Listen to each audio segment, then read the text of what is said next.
I am privileged to be a colleague with William Lane Craig, who is one of the foremost apologists, philosophers, really in our day. And he's on the faculty at Talbot School of Theology at Biola University and comes in and teaches courses for us, has a ministry called Reasonable Faith that he leads out of Atlanta, where he lives when he's not here. Also teaches at Houston Baptist University, and has, through the years, become one of the most important voices in the world of philosophy, Christian apologetics, and I am so grateful we get to glean from your wisdom tonight, Bill. And I would love to hear, just off the bat, how is it you became a Christian?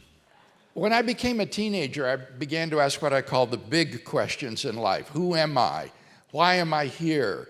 Where am I going? What's the meaning of my existence? And in the search for answers, I began to attend, all on my own, a large church in our local community. The only problem was that instead of answers, all I found was a sort of social country club where the dues were $1 a week in the offering plate, and the other high school students that pretended to be such good Christians on Sunday lived for their real God the rest of the week, which was popularity. And they would do anything in order to be popular. And this really bothered me because I thought, here I'm leading a more moral life than they are, at least externally, but down inside, I felt so empty. And I thought they must be just as empty as I am, but they're all putting on this false front, pretending to be something they're really not. And so I began to be very angry with the people in the institutional church for their phoniness and their hypocrisy. And soon this attitude spread to other people. Everybody, I thought, is really a phony, holding up a plastic mask to the world while the real person is cowering down inside, afraid to come out and be real. And so I said, I don't want anything to do with people. I don't need people. I hate them. I threw myself into my studies and shunned relationships with others. I was on my way, frankly, toward becoming a very alienated young man. And one day when I was feeling particularly crummy, I walked into my high school German class and sat down behind a girl who is one of these types, you know, that is always so happy, it just makes you sick. And I tapped her on the shoulder, and she turned around, and I said, Sandy, what are you always so happy about anyway?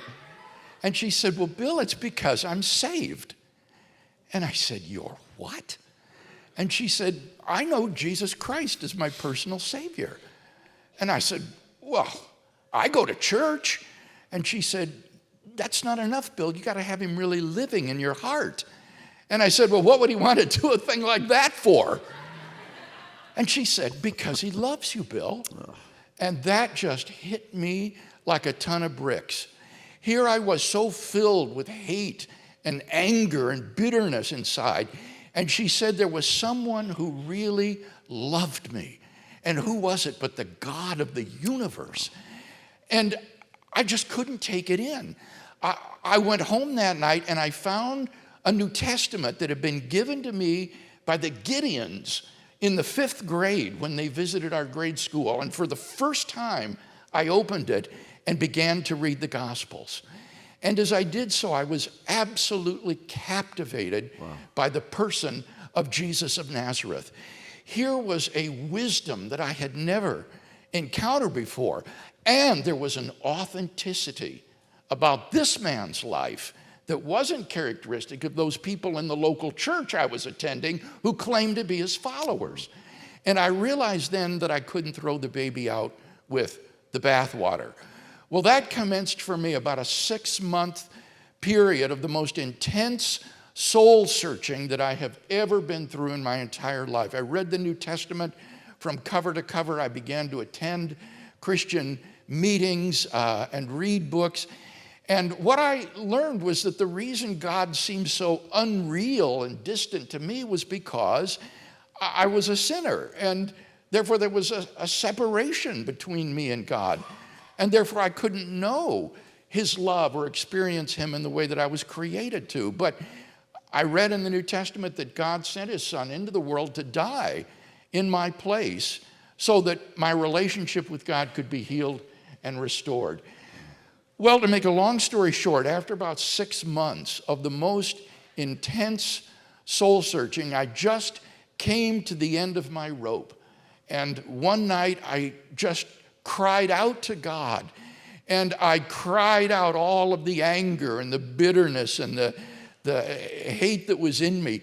And as I did so, I felt this tremendous infusion of joy, like a balloon being blown up until it was ready to burst. And I rushed outside. I remember it was a warm September evening.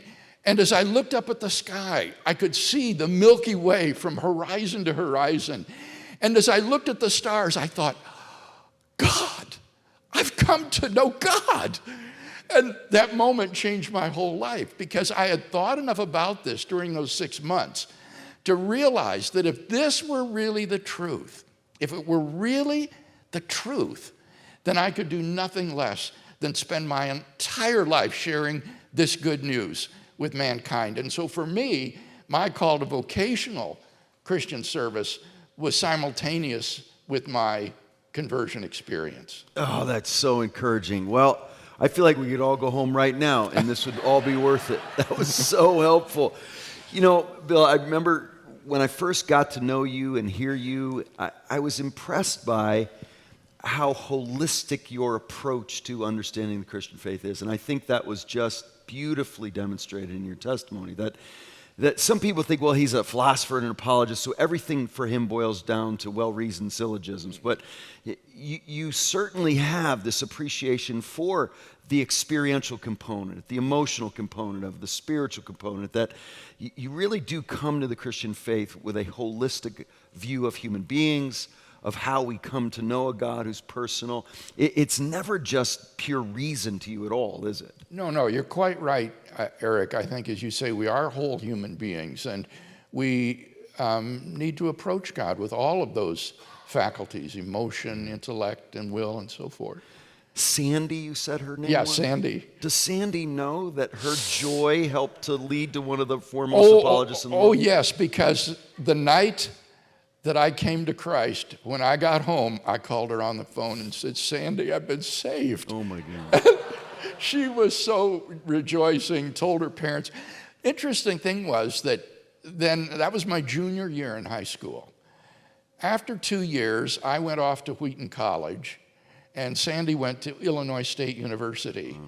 And our paths drifted apart, and I never really saw her again. And then one year, a few years ago, I was speaking in Peoria, Illinois, at Bradley University. And afterwards, a middle-aged woman came up to me and held out her hand, and I took her hand, and she just looked at me. And I said, I'm sorry, do I know you? And she said, I'm Sandy. And then the years fell away, and I could see in her face that 16-year-old girl that I remembered. And she shared with me that she had 2 sons that were going to Peoria Christian High School. And their apologetics teacher was using my debate videos to train her sons in apologetics. And so when they saw these, they said to their professor, oh, yeah, we know that guy. Our mom led him to the Lord. And he wouldn't believe him until they brought him to the event to meet me. That is... Yeah, right. You know William Lane Craig, right? Yeah. I love that because we live in a pretty cynical culture, and here's a woman who had an unbridled joy that was captivating to you. She was a radiant Christian, and it was authentic. That's just beautiful. Now, your dad was a railroad guy, yeah? Right. I mentioned we lived in the Peoria area, and he worked for the Toledo, Peoria, and Western Railway, which was a spur of the Santa Fe line. Were they Christians, your parents? No. No, they didn't? No, but, you know, again, just we're sharing personally. Yeah. I prayed for my parents virtually every day for 30 years without seeing any result. And after a while, it just kind of became routine, pray for mom and dad that they'd come to Christ. And then one day we got a call out of the blue from my mother. And she said, your dad and I have been talking, and we'd like to give our lives to Christ. What do we need to do? And you could have knocked me over with a feather. I just couldn't believe it. And we said, well, in this book that I've written, in the last chapter, there's a prayer that you can pray to invite Christ into your lives. Why don't you do that and then call us back? Did you give them a free copy? I hope you didn't. Yeah. That's how they had it. That was how they had it. It was my first book, The Existence of God and the Beginning of the Universe. My mom called us back in a little while. She said, well, we prayed it twice just to make sure it stuck. And so both my mother and father came to faith late in their lives. They've now gone on to be with the Lord. But it was a real lesson to me, Erik, because I didn't realize until that moment that I had a kind of spirit of resentment toward God. Because I'd been praying all those years and he wasn't doing anything. Why doesn't he answer my prayers? Why, here's my parents and God isn't doing anything. And I didn't understand that the left hand of God's providence is secretly at work all that time in answer to those prayers. And so it was a real lesson for me about joyful perseverance in prayer and trust in God's providence. Even when we don't see him working, God is there in the shadows working for his own. Wow. That's beautiful. So you were a debate champion even before you became a Christian, right? Yes. Yeah. When I was in junior high school, I had an older sister who was a freshman in high school, and we argued all the time. Good preparation. You owe her too, don't Tammy you? said to me, all you want to do is argue. You should join the debate team. Okay. And I said, what's that? And she says, oh, it's this club in high school, and they argue. So when I went to high school the next year, I went and tried out and joined the debate team. Yeah. And so I debated for 4 years of high school debate competition, and then 4 more years of intercollegiate debate activities at Wheaton College. Wow. And I never dreamt the Lord would use this in ministry. For me, it was just an intellectual sport. It was a way I could represent my school, because I couldn't do athletics, but I could compete for my school on the debate team. Yeah. And so that was how I got into that. Wow. What makes a good argument? Well, I think a good argument needs to be logically valid. It needs to follow the rules of inference, and then it needs to have true premises supported by the evidence, and it needs to be such that the evidence for the premises render the conclusion more plausible than not. And I think that's what goes to make up a good argument. You just said I couldn't play sports. Tell us why. I and my brother inherited from my mother a genetic neuromuscular disease, which is called Charcot-Marie-Tooth syndrome. It's a progressive disease for which there is no cure. The myelin sheaths around the nerves disintegrate, causing progressive atrophy in the extremities, in the elbows to fingertips and from the knees to the toes. And so I've always had to deal with this, especially as one grows older. And so for that reason, athletics was simply out of the question. And I think that God has used this in my life in a tremendous way to direct me into academic studies where I could succeed and accomplish things. And then he has used that now for his glory and the ministry that we're involved in. Think of the story of J.I. Packer falling off his bicycle when he was a kid. Did you ever hear that story? No. He had a severe head trauma from an accident on his bike, and his parents took his bicycle away and gave him a typewriter to replace it. Oh. And he was crestfallen, but the world has benefited tremendously. Yeah, it's funny how God can use adversity for positive results in his plan. Yeah. But you're quite committed to fitness, in part because of this. In part because of this. You see, if your muscles are wasting away, you've got to do everything you can to counteract it. So yes, I work out 5-6 days a week on a very regular basis. Would you tell us about your family? My current family. Yes. I married Jan Coleman. I met her when I joined Campus Crusade staff after graduating from Wheaton College. She had been in Crusade at the University of North Dakota, and we were assigned to the same staff team at Northern Illinois University. And as I worked with the fellows and she worked with the gals, we fell in love and figured that we could be more effective if we joined forces. And so we married. That's great. Eventually had 2 children, Charity and John, both of whom went through the Torrey Honors program here at Biola, and you had personally, of course, a tremendous impact on our son John, for which we are forever grateful. And today they're married and have children, living respectively in Minneapolis and in Austin, Texas. So good. You'd mentioned your health challenges. I remember you telling me once that Jan has played quite a role in your life in light of those. Would you share that with us? Yes. When we were first married, I remarked to her, I feel as though I can do anything if there's just one person who believes in me. And she said to me later, I determined at that moment that I would be that person. And she truly has. She's been my right arm in ministry. She sees it as her calling from God to be my helpmate and to make me as effective as I possibly can be in the work for the kingdom of God. So she has cared nothing for fancy clothes, big car, nice house.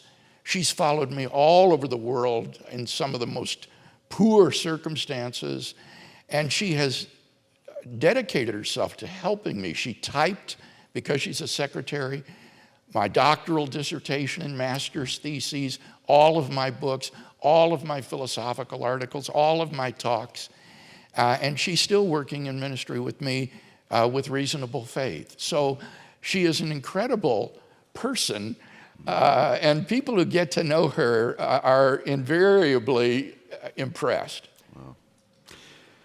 Wow. So other and if I could just say to the singles out here tonight, yes, I'd really encourage you to seek or look for a spouse who shares your vision in life, who shares your calling, so that you will be united in that calling, rather than someone who feels a very separate calling and a separate career path. What happens, unfortunately, in cases like that is there's a sort of growing separateness over the years as you progressively lead separate lives. And if you can find someone who is united with you in the same calling and vision, there's a tremendous unifying force in your marriage because of that.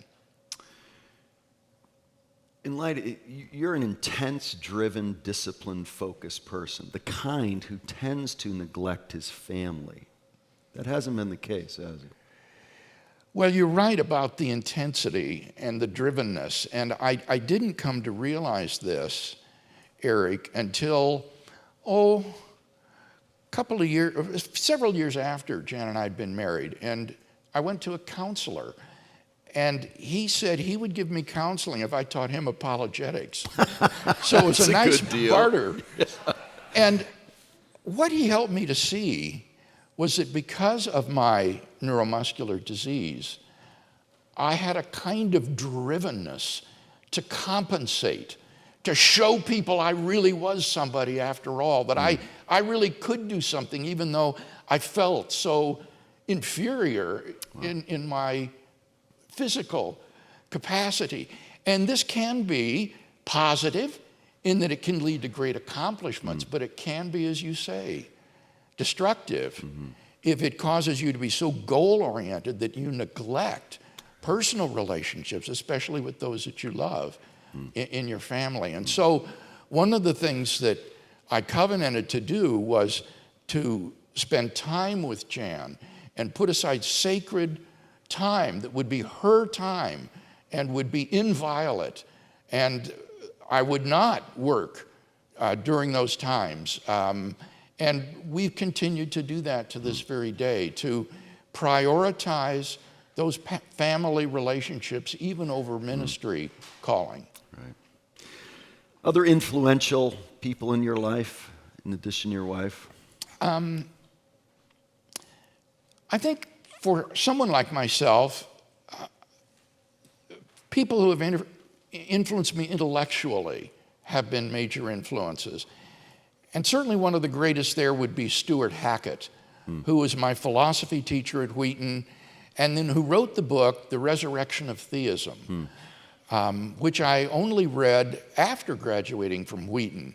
And in it, he defended an argument for God's existence that was so stunning that I felt I just had to settle my mind about its soundness. At Wheaton, I had been taught by all of my theology professors that there are no good arguments for God's existence, that they'd all been refuted.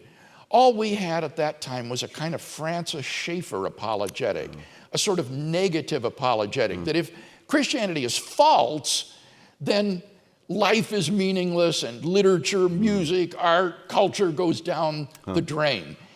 But that doesn't prove that it's true. It just shows the awful consequences if it's false. And yet here was Hackett defending arguments for God's existence and refuting every objection against them conceivable.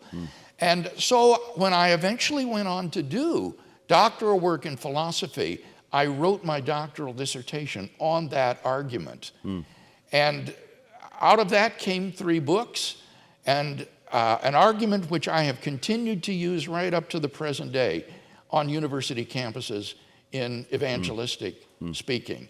And I later became a colleague of Stu Hackett at Trinity Evangelical Divinity School in the philosophy of religion program there. Wow. So you studied with Pannenberg, with John Hicks, one of the, if not the most prominent religious pluralists. Yes. How did that shape you? That must have been challenging, but also probably really refining. Yes, the people that Erik mentioned were my doctoral mentors in Birmingham and then in Munich. And Hicks was a wonderful, warm, fatherly person. After being there 6 weeks, he said to me, "Let's drop this Professor Hicks business. Call me John." And so from then on, it was John and Hazel, and we would go out on picnics with them. They were just wonderful people. But as you say, he was a religious pluralist who really was an anti-realist about God and denied the deity of Christ and thought that many, many different religions were ways of accessing what he called salvation, but what he meant by that was just personal reformation, becoming other-oriented rather than self-oriented. But at the end of the time, when I turned in my doctoral dissertation on the Kalam cosmological argument, I said to him, "I want you to know how much I appreciate your even-handedness in supervising me, even though you disagreed with my point of view." And he said, "Well, if you couldn't do that, you couldn't appreciate Hume and Leibniz, could you?" I thought, what a wonderful attitude. Hume and Leibniz were completely opposed to each other, and Hicks was saying you can appreciate both. And he told me that he had taken my doctoral dissertation and shared it with a physicist at the University of Birmingham to check out the physics in it. Wow. And he said the physicist came back and said, "Everything in it is correct. He's absolutely right." And Hicks said to me, "Why don't the theologians know about this?" So it was a dream working with John Hicks. He was great. You have a really good British accent. Thank you. You've been working on that, haven't you? That's beautiful. So let me talk about this. As you look at your work, it's it's very integrative. There's philosophy, there's Yeah, mathematics, there's science. So Yes. would you help us think about the relationship between Oh. those disciplines? One of the things that Wheaton taught me as a young Christian, I was only 2 years old in the Lord when I went to Wow, Wheaton. yeah. And one of the things that it taught me was the importance of the integration of faith and learning. Not to put your faith in one pocket and your brains in the other pocket and never let them see the light of day at the same time. But to develop a Christian Weltanschauung, that is a Christian world and life view, that included a Christian perspective on the arts, a Christian perspective on science, a Christian perspective on history, a Christian perspective on literature, and so forth. And so right from the time at Wheaton, it was my goal to have a sort of synoptic worldview that would take account not only of what the Bible says, but also the deliverances of all of the various fields of learning at the university. So you pursue all of this schooling, you start a career, and you are considered one of the 50 most influential philosophers, living philosophers in the world.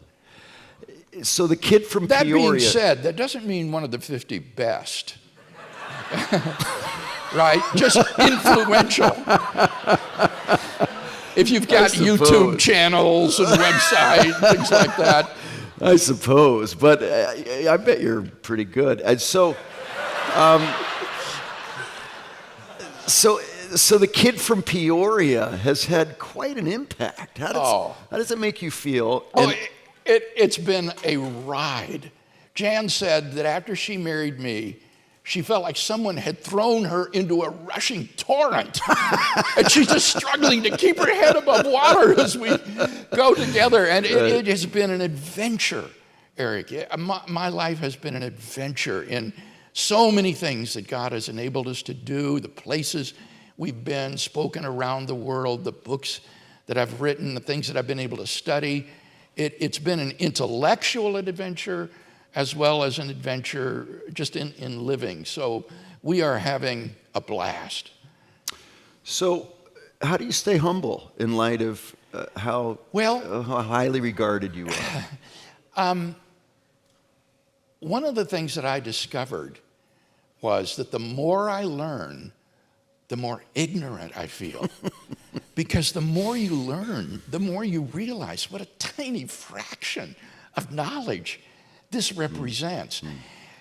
Isaac Newton, the greatest scientist who has ever lived, at the end of his great Principia Mathematica, said, "I feel as though I have been like a little boy playing with pretty shells by the seashore, now and again finding one prettier than the others, while the vast ocean of truth stretched away, all undiscovered before me." Wow.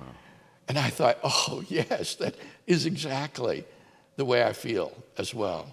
Wow. So you mentioned you wrote your dissertation on the Kalam cosmological argument. Yes. Would you, as concisely as you can for a mostly probably lay audience, define that and tell us why you felt like that deserved years of your life? It's very simply formulated. Anybody can memorize this argument and share it with a non-believer. Premise 1, whatever begins to exist has a cause. 2, the universe began to exist. 3, therefore the universe has a cause. That's the argument. And so the key premise there is the second one, that the universe began to exist. And so I marshaled philosophical and scientific evidence in support of the beginning of the universe. And when you've reached the conclusion, then you can do a conceptual analysis of what it is to be a cause of the universe. And a striking number of significant theological properties of this cause come out of such an analysis. It leads to the existence of an uncaused, beginningless, timeless, changeless, spaceless, immaterial, enormously powerful, personal creator of the universe, which is the core conception of what theists mean by God. Think that's the best place to go as a starting point in proving the existence of God?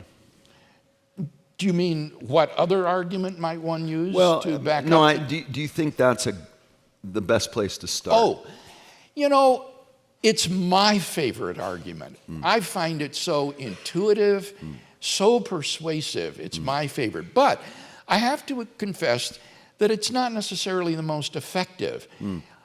And the reason is that people can deny philosophical arguments for the beginning of the universe that they don't understand. They can ignore the scientific evidence for the Big Bang and the origin of the universe, and therefore kind of put this out of mind. But I find that the argument that is the most persuasive, that really gets people where they live, is the moral argument for God's existence. And it can also be formulated in 3 simple steps. Premise 1, if God does not exist, then objective moral values and duties do not exist. 2, objective moral values and duties do exist. 3, therefore God exists.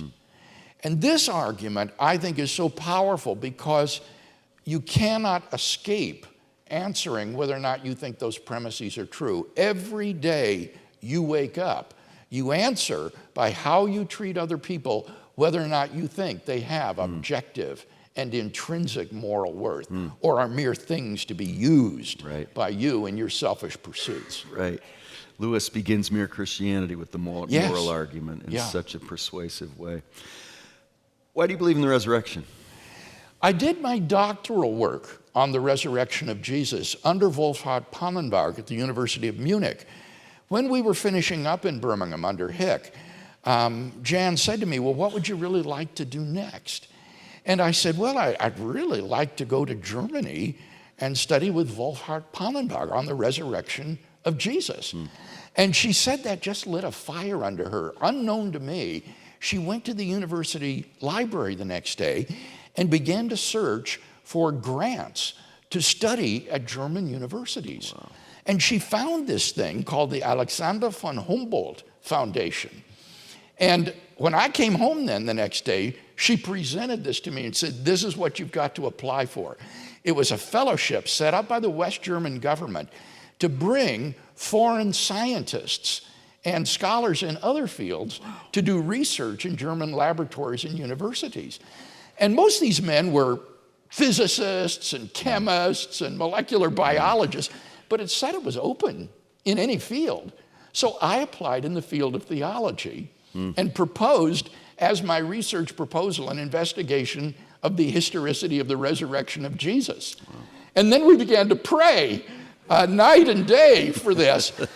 And sometimes I could believe God for this, but then other times I would think of this panel of 26 German scientists sitting around this table in Bonn, weighing these research proposals and coming across this proposal on the resurrection of Jesus, and my heart would just sink. Well, as it turned out, the Humboldt Foundation awarded me such a fellowship. And then they renewed it for a second year. And out of that came again 3 books on the historical evidence for the resurrection of Jesus. And what I discovered working under Pannenberg, to my great surprise, is that the facts undergirding the inference to Jesus' resurrection are actually acknowledged by the wide majority of New Testament critics today. And I'm not talking about conservatives or evangelical critics, but the wide mainstream of New Testament scholarship that includes people who teach at non-evangelical universities and seminaries and Jewish scholars as well. And these facts are basically 3 in number. Number 1, that after Jesus' crucifixion, Jesus' corpse was interred in a tomb by a member of the Jewish Sanhedrin named Joseph of Arimathea. We even know the name of the man who buried Jesus. Secondly, that the tomb of Jesus was then discovered empty on the first day of the week after the crucifixion by a group of his women disciples. And thirdly, that thereafter various individuals and groups of people experienced appearances of Jesus alive from the dead despite every predisposition to the contrary. Now, as I say, those are the facts that are agreed upon by the vast majority of New Testament critics who have investigated this area. So the only question is, how do you best explain these facts? Well, this is where the disagreement arises. Those who do not believe in the resurrection of Jesus at this point simply pull back and typically adopt an agnostic attitude. They will say, as historians, we are not qualified to infer a supernatural cause for a historical phenomenon, and therefore we simply cannot say what the explanation is. And so by their own admission, they are self-confessedly left with no explanation of these facts. But it seems to me that the Christian, or myself as a philosopher, is certainly free to infer that Jesus rose from the dead is the best explanation of these facts. And therefore, I think that this provides very good historical grounds for believing that God raised Jesus from the dead in attestation of those allegedly blasphemous claims for which he was crucified. So good. So what would you say to someone?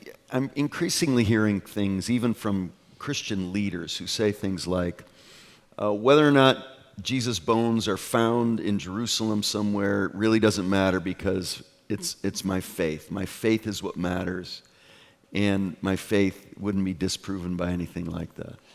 I just couldn't agree with that, nor could the Apostle Paul. He said, if Christ is not risen, then your faith is futile, and you are still in your sins. If Christ is not raised, he said, we are liars. We apostles are liars, and are of all men most to be pitied. Right. So it seems to me that if Jesus of Nazareth did not rise from the dead, then in effect, the Jewish authorities and scribes who instigated his crucifixion were right. After all, this man was a blasphemer and a heretic who was rightly put away.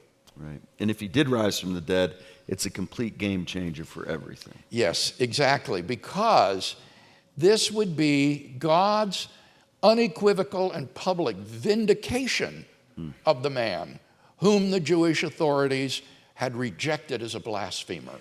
It means that he was who he claimed to be, the Messiah, the unique Son of God, and the Son of Man, prophesied by the prophet Daniel. So, a similar question, why do you believe in the Bible? Well, I think we believe in the Bible because that was the way Jesus treated it. Once you come to believe that Jesus was who he claimed to be, then you own him as your Lord, and he is your teacher and master. And Jesus taught that the Old Testament is the Word of God, and therefore trustworthy. And so even though we may not be able to explain away all of the apparent inconsistencies or mistakes or difficulties, we accept the Old Testament on the authority of Jesus, for whose authority we have very, very good reason. That's beautiful. So to put it in a nutshell, if I may, I think it's quite rightly said, we believe in the Bible because we believe in Christ. We do not believe in Christ because we believe in the Bible. That's good. So, how would you describe the Christian faith and science? I think it's extremely important that we have a theology that takes account of the best evidence that is available through all of the branches of contemporary science. As I said, we want to have an integrated world view and not one that is in conflict with the best evidence of science. And so I think it is important to study science. I've tried to understand the basic framework of a scientific view of the world in physics, in biology, and in other fields, so as to try to integrate these as best I can with my theology. How about politics? How would you see the Christian relationship to politics? I, as a Christian spokesman, have to stay out of politics. I don't want people to think that Christianity, which I represent on university campuses, is in the pocket of any political party and associated with any political party. So, except when it comes to ethical issues like right to life issues or sanctity of marriage, I don't speak out on issues like tax reform, border wall construction, climate change, things of that sort. I'm interested in those things, but I just don't want people to think that if you're a Christian, this is the view you have to take on those things. I think, frankly, people would be surprised how many of my European Christian friends are socialists. I mean, for them, this is the right political view. And we don't challenge them or try to argue with them. So I think that we need, as laymen, to be involved in politics. Please don't misunderstand me to say that I'm an isolationist or that I favor passivity. On the contrary, Jan and I are registered voters, and we go every election to the polls and cast our votes. And I think that's what all of us need to be doing. We need to be involved as responsible citizens. But just because of my personal situation, I try to avoid speaking to political issues. So you pick your battles carefully, especially publicly, even though privately you'll take things seriously and have views on them. Oh, yes. But pick your battles carefully, given your public role. Right. Yeah, good. So could we just have a little Twitter round? Okay. I'll throw out a statement and you just respond in 40 characters or less. Sound good? Yeah. You ready?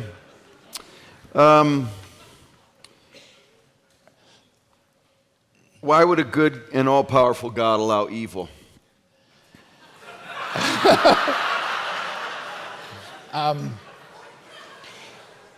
Evil is the result of the free choice of creatures without which we would not be significant moral agents made in the image of God. All right. A loving God would never send anybody to hell. People send themselves to hell by their irrevocable rejection of God's love and every effort to save them. God would never be so narrow as to say there's only one way to heaven. Truth is by its very nature exclusive of error.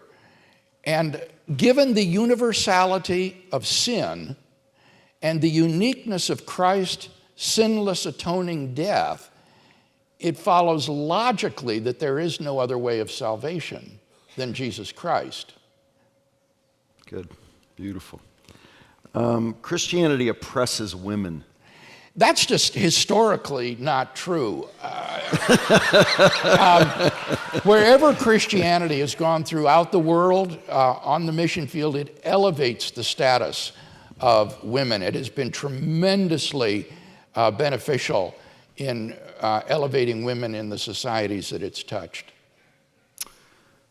The wars of total destruction in the Bible and God's pursuit of his own glory show that he's a sadistic megalomaniac. That should be rejected.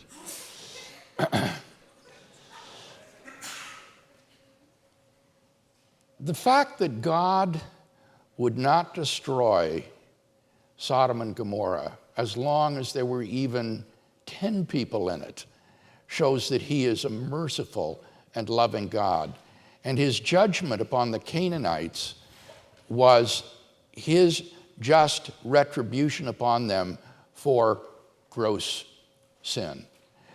In the case of the Canaanite children, I would say that since I believe in the salvation of children, that this was actually a mercy extended to them, rather than allowing them to be raised in such a pagan and reprobate culture in which many of them would have been forever lost.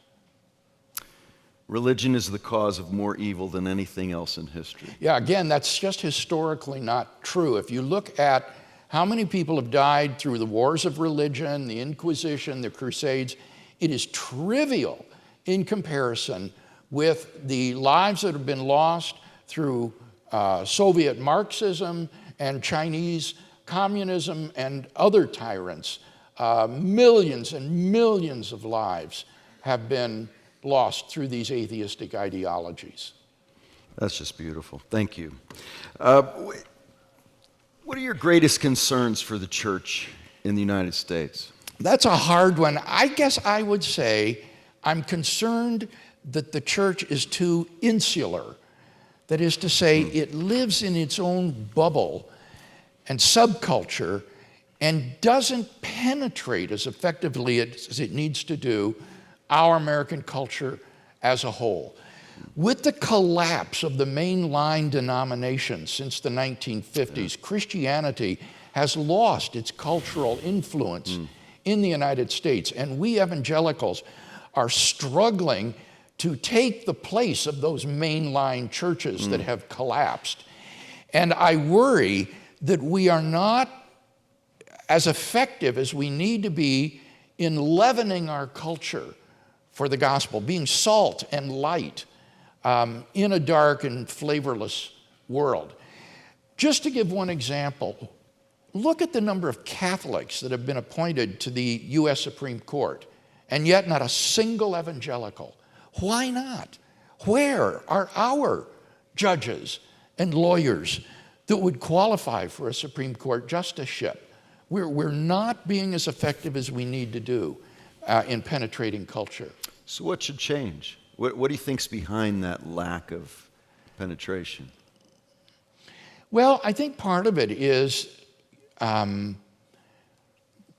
this kind of insularity, living in our own subculture and feeling very comfortable in that without getting out into the culture. And I think, too, frankly, a lack of intellectual engagement with the great issues and ideologies of our day. I think this tends to make us more sheltered and less effective. Well, you live in Atlanta. When you're here teaching, Grace is the church you come to. It was beautiful to see you taking the Lord's Supper at the 8 a.m. service this morning. I would think you would feel a bit of freedom to not go to church when you're on the road and doing this sort of thing, but you show up here. Well, actually, I attend Grace regularly. Yeah. Once a year. Every When January. you're out here, right. When you're out here teaching, yeah. No, I believe in the local church, and it is the body of Christ. You know, think of that. It's the body of Christ, and I'm a member of it. And when one member neglects to do his part, the whole body suffers, Paul says, as a result. So, I need the spiritual encouragement of corporate worship and sitting under the authority of the preaching of the word, as well as to encourage the local body. So I am a firm believer in the local church. Well, and I teach Sunday school at my church every Sunday that I'm home. Well, we sure appreciate your regular attendance here at Grace. I would love to hear some questions some of you may have for Bill. Randy has a microphone. He will. If you could keep your questions concise and to the point, that would be really helpful. My name is Bob. I just wondered, you must rub shoulders with a lot of fairly eminent scientists in your debates and so forth. Do you see any movement of modern scientists to a greater belief in God through the discoveries that are being made? I think among physicists, there's a great deal of openness to the existence of a creator and designer of the universe. And the reason for that, I think, is that physics has not been poisoned in the way that biology has by the creation-evolution controversies in our public schools. That has made biologists so averse to even letting a creationist foot in the door that it's difficult to get a hearing. But in physics, there isn't that sort of emotional prejudice against Christianity or theism. And so there is great openness to the idea that the origin of the universe and the fine-tuning of the universe for life are best explained by a transcendent creator and designer. I might mention as well, a third argument is the applicability of mathematics to the physical world. Physicists are stunned that someone like Peter Hicks can sit down at his table and write out a series of equations and predict the existence of a fundamental particle, which decades later, experimentalists discover actually exists, the Higgs boson. How is it that mathematics, which is about an airy-fairy realm that has no causal connection to the physical world, is applicable in science? And I think the best explanation is that the physical world has been designed on the mathematical blueprint in the mind of its creator. And therefore, it exhibits this mathematical structure that makes scientific prediction possible. I think it was within the last year, might have been, you did a debate with Christina Hoff Sommers and Jordan Peterson. I'm wondering if you know, is another debate coming up with Jordan Peterson involved? No, we had that one dialogue in Toronto, in which there was a threesome with Rebecca Goldstein. Had a very good relationship with Peterson after that and before it, but there are no further follow-up events scheduled. If you're interested, it's a dialogue on is there meaning in life? And I tried to be very invitational in reaching out to Jordan Peterson because he seemed so open, and I wanted to help him see that he and I both were affirming the reality of objective moral values in life, but that what I could give him was a basis for that. Whereas for him, he had no basis. They're just floating in the air, so to speak. Why won't Richard Dawkins debate you, do you think? This is a really good question. He has made up all kinds of phony excuses that have really undermined his credibility in the press. But I was talking to an event organizer who has set up a number of events for Dawkins, and he shared with me privately, Bill, it has nothing to do with you personally. It's that Dawkins will not get into a debate or dialogue with a philosopher because he knows he's out of his field. He's out of his depth. And so he assiduously avoids ever getting into a dialogue with a philosopher. And even Sam Harris, one of the new atheists, has called him out on that, right? And said it seems that you've struck the fear of God in him.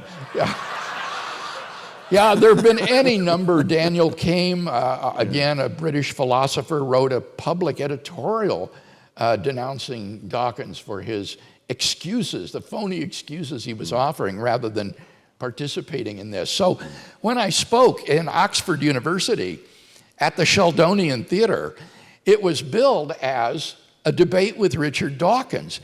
And in the weeks preceding the debate, the Christian organizers rented banners that were on the sides of the buses driving all around Oxford saying, there probably is no Dawkins. Now quit worrying and enjoy October 25th at the Sheldonian Theater.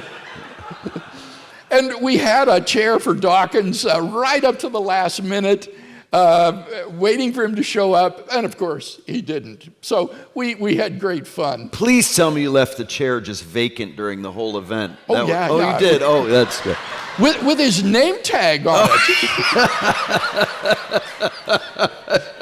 So what they did instead was they had 3 Oxford professors in reserve who then commented on my talk, and then I responded to them. Nice. Beautiful.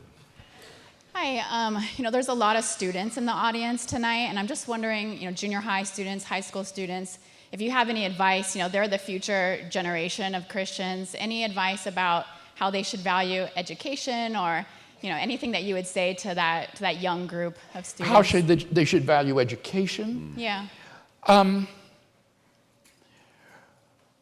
One of the things I said that I learned at Wheaton is that ours is a faith that seeks understanding, to quote St. Anselm. That is to say, Christianity is not a brain-dead faith. It is a living, inquiring faith that seeks understanding.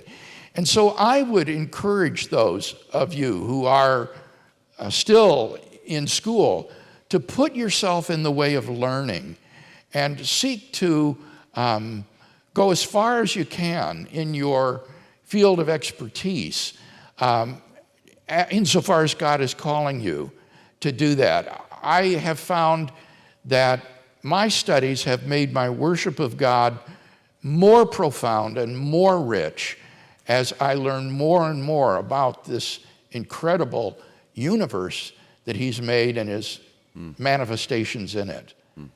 Beautiful. In my experience, I know a lot of people who left the faith. They were in church when they were young, and they've left the faith, and I've been able to talk to a few of them. And what I found is that there is, or at least in my experience, there's been a rise in which is positive, in a denial of materialism, where many of them became atheists, and now they're denying materialism, but instead of returning to theism, they're going into a type of pantheism or panentheism.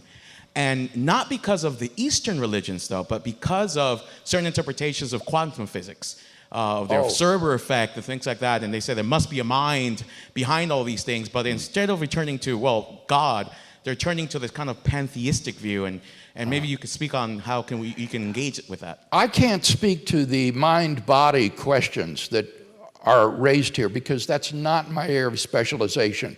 For that, you need to talk to my colleague, J.P. Moreland, who does philosophy of mind. But I can tell you that this is a gross misuse of quantum mechanics. Any attempt to use quantum physics to justify a person-relative subjectivist view of the world is quite wrong.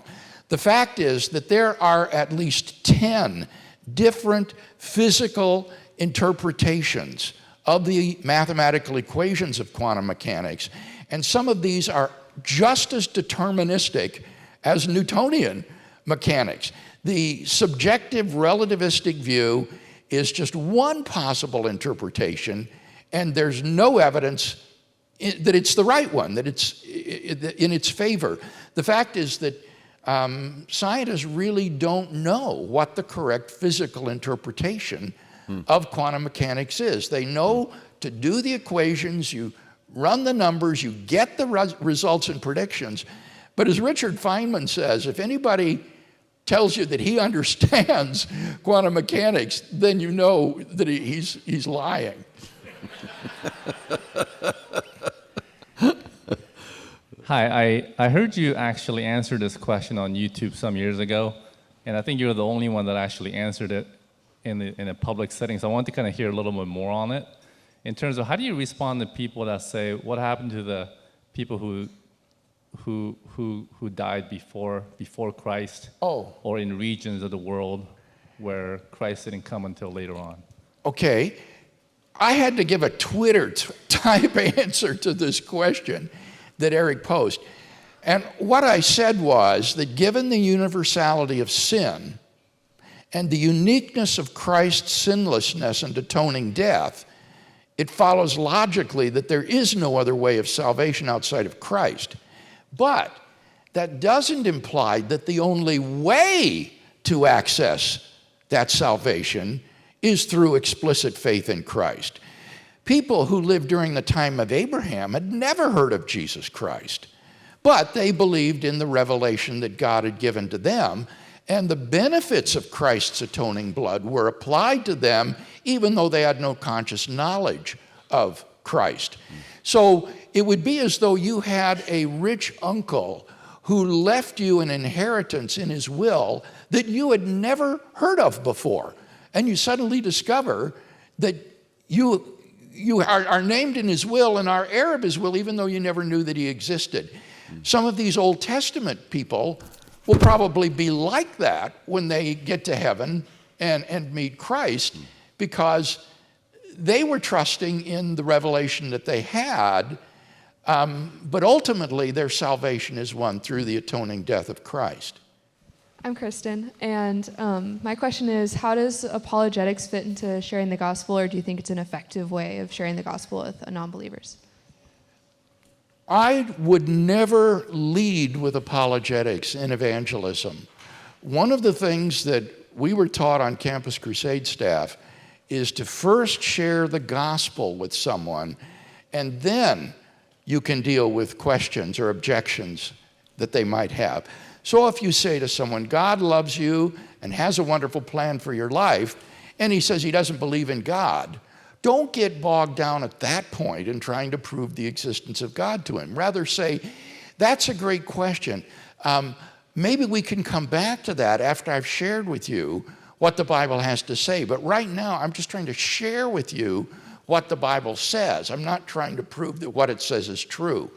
And then after you've shared the gospel with him, you can come back to that question if it's still on his mind. What you'll often find is that after sharing the gospel, he's completely forgotten about his question, and you don't even need to come back to it. So only use apologetics insofar as the unbeliever has questions or objections, and then you do need to deal with them honestly and forthrightly.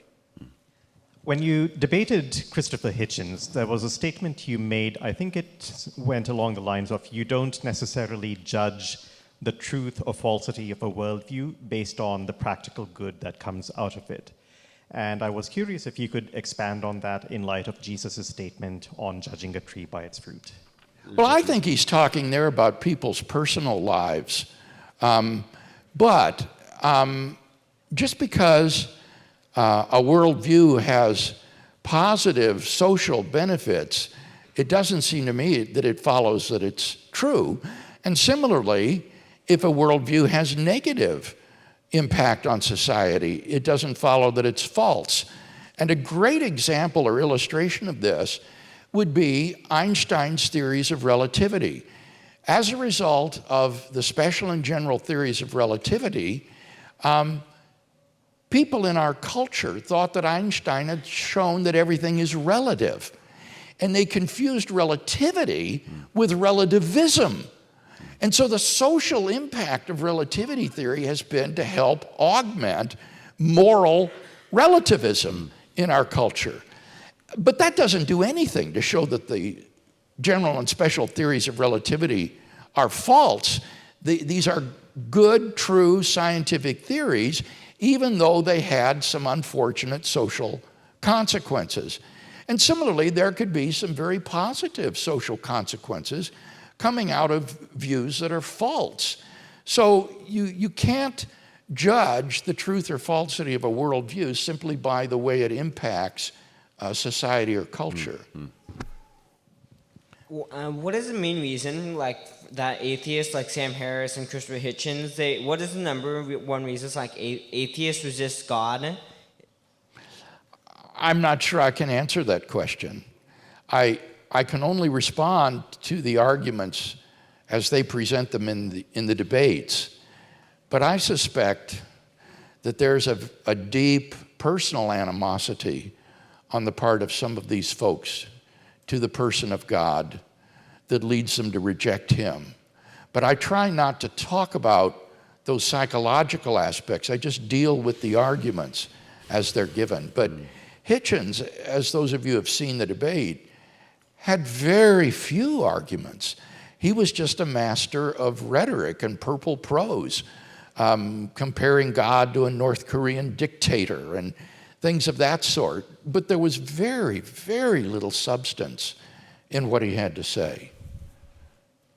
I'm curious, with the increasing, I guess you could say, aggressive pluralism that is growing, especially in the Western world, and the breakdown of a lot of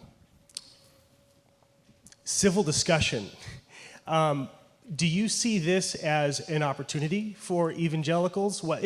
When the dividing lines are becoming more clear, what strengths do you see in this situation? I guess I don't see it as an opportunity, but rather as a tremendous challenge. I think that the burning theological issue of our day is religious pluralism. Most people still believe in a sort of generic theism, God. But it's now become politically incorrect to believe in Jesus Christ.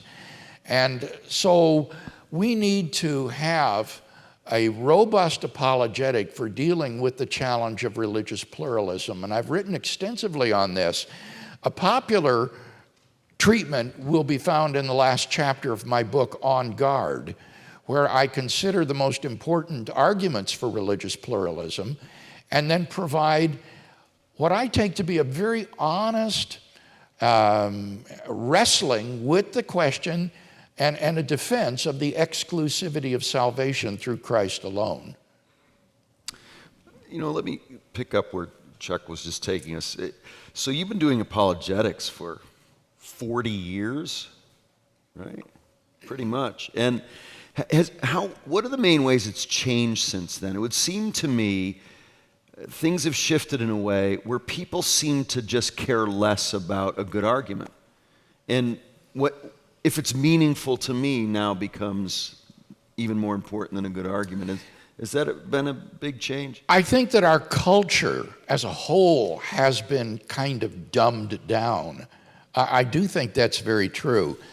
But I don't think that we should allow that to influence the way in which we defend the truth of the gospel. I think we need to insist on the objective truth of the gospel and to employ the best canons of logic and evidence in our defense of it. I find when I speak on university campuses, particularly in these debates, that hundreds, even thousands of students will come out to hear a debate on the existence of God. They want to hear a rational exchange on the issue where both sides are given an equal shot and there's a level playing field. And when it's done that way, then I do find that there's tremendous interest in hearing a case for the gospel presented. So when you're trying to critique an argument and sometimes devastate an argument, wouldn't you say that that's more and more perceived as being sort of mean-spirited? And why? So do you temper your conviction these days? Do you go about it any differently? Because that just I don't. But what I am acutely aware of is that, and Sandy used to say this, she said, our lives are the only Bible that many people ever read. And I'm very aware when I'm on that stage debating that I am a representative of Jesus Christ to these university students.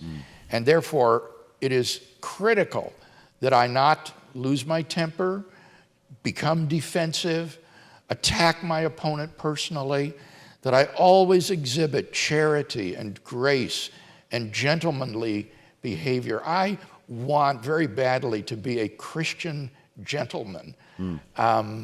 And so I think we can attack arguments resolutely and with force so long as we don't attack the person who is offering that argument. That's good. Are there any confusing or misleading phrases that you think we should discard when sharing the gospel or making a case for our Christian convictions? When I share the gospel on a university campus, I do try to avoid using Christian lingo or jargon. I don't think that there's any phrases that I would single out as particularly offensive, but for example, rather than use the word sin, as I did here tonight in a Christian group, I would usually talk about moral wrongdoing, which I think captures the same idea, that I've done wrong in thought and deed and word. So I think that there are ways, if you just think about it, that you can express Christian truths without using sort of Christian jargon. And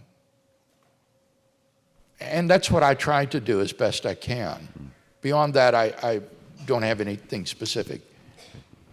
Dr. Craig, I think I can speak for all of us in thanking you for your faithfulness to God's calling and for equipping the body of Christ to share our hope and our faith winsomely with the world.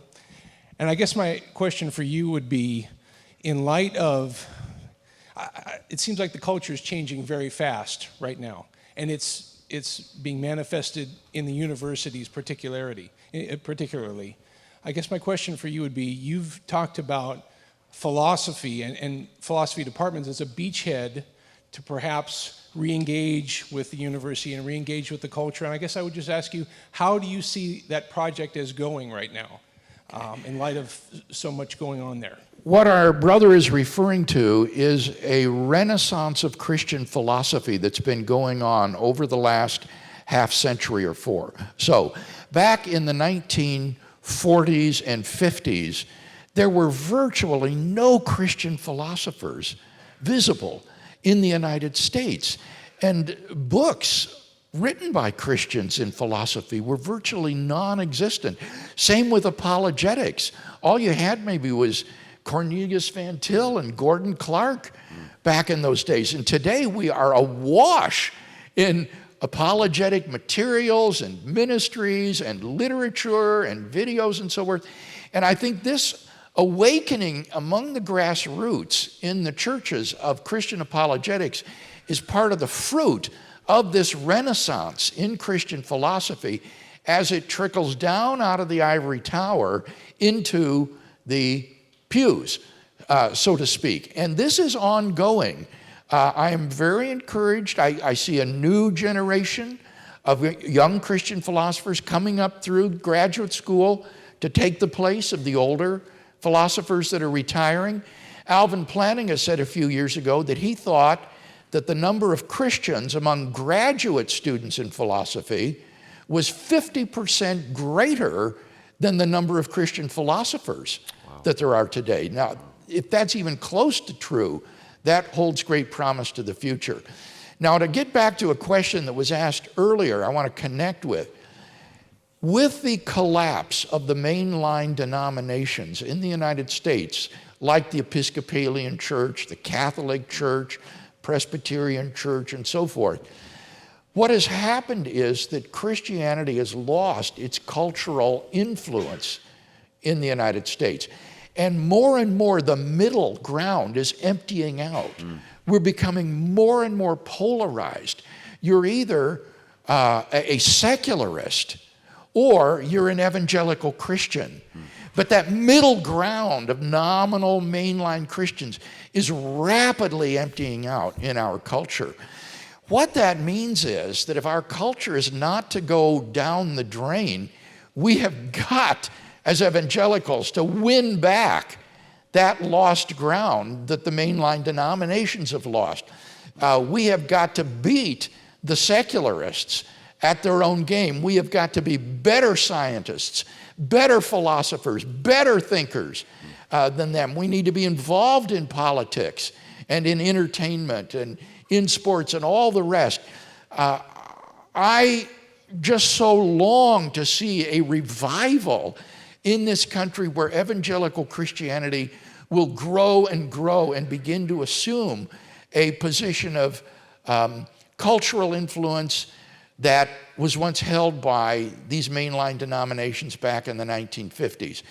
In the most recent Pew studies that I've seen, evangelical Christianity was the only group among Christian groups that is holding its own as a percentage of the U.S. population. Somewhere around 25% or slightly more, whereas Roman Catholics and all these other groups are just plummeting. But evangelicals are holding their own, and we need to keep doing that and to do better than that by evangelizing and sharing the gospel, defending the faith, and seeking to be salt and light in a decaying culture. Beautiful. Last question. You are a great example of not resting on your laurels. What's capturing your attention now? What are you working on now? What's...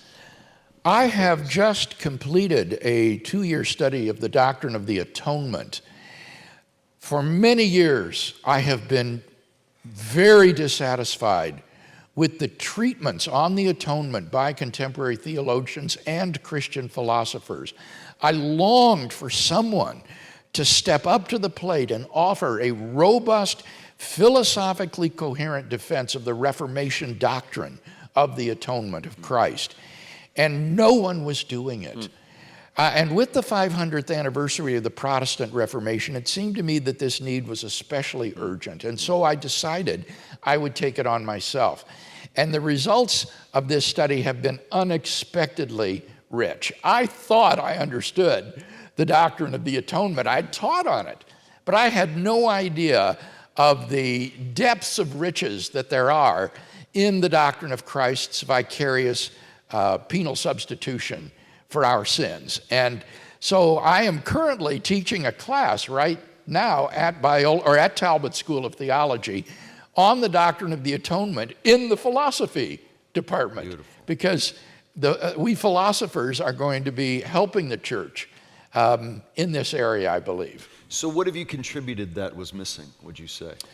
Well, primarily it will be a defense of penal substitution, of the coherence, the justice, and the satisfactoriness of Christ's bearing the punishment that we deserved for our sins. The prevailing view is that it would be unjust and hence immoral for God to punish an innocent person for somebody else's sins. And therefore Christ cannot have been punished in our place. He cannot have paid the penalty for our sins. And as I say, no one was standing up for the Reformers' view on this. And what I discovered is that this kind of penal substitution actually goes on all the time in the Anglo-American justice system, both in civil law and in criminal law. And so these theologians just don't know what they're talking about when they say that it would be unjust, that we have no experience of an innocent third party being punished for the sins of someone else. That is patently and demonstrably not true. So what's an example of that in the justice system? Okay, it's called vicarious liability. In vicarious liability, the wrongdoing of a subordinate can be imputed to his superior, so that the superior, even though he's completely innocent, he's not being found guilty for negligence or indifference, completely innocent, but the wrongdoing of the subordinate will be imputed, a theological term, to the superior, so that the guilt of the subordinate is replicated in the superior, and it's called vicarious liability. An example would be a case, what is the name of this case? I think Allen versus Whitehead, in which the manager of, or the owner of a pub was found to be vicariously liable for the act of the manager of allowing prostitutes to congregate in the pub in violation of the law. Now, the owner had no idea this was going on. The manager was the one who allowed this to happen in violation of the law, but his liability and guilt is imputed to the owner so that he is held also responsible and is prosecuted for this criminal activity. Beautiful. Bill, I want to thank you for tonight, for your faithfulness through the years, for your example. You are a hero for us, and we're grateful to you, brother. Thank you. Let me pray for you. Lord, thank you for Bill. Thank you for the encouragement it is to just see his life in action and see him use the gifts you've given him and the experiences you've given him and even the suffering and the challenges you've brought his way to advance the cause of Christ in this world. Lord, we're so grateful to you for our brother, and we pray you'd encourage him, bless him. Thank you for Jan. What a hero she is, Lord, in the way she has come alongside her husband and been such an encouragement, even finding grants so he can study in Germany. Lord, she is an encouragement to us as well. We're grateful for this man who loves his wife and kids and loves the church and is seeking to be used by you so faithfully. So we pray your encouragement on him. Pray the fruit of his labors would be more and more evident to him. Lord, I do pray we would take the challenge he's given tonight and seek to understand well and communicate the truth we understand well to our world that desperately needs it. We're grateful to you, Lord, and pray these things in Jesus' name. Amen. Let's thank Bill for tonight.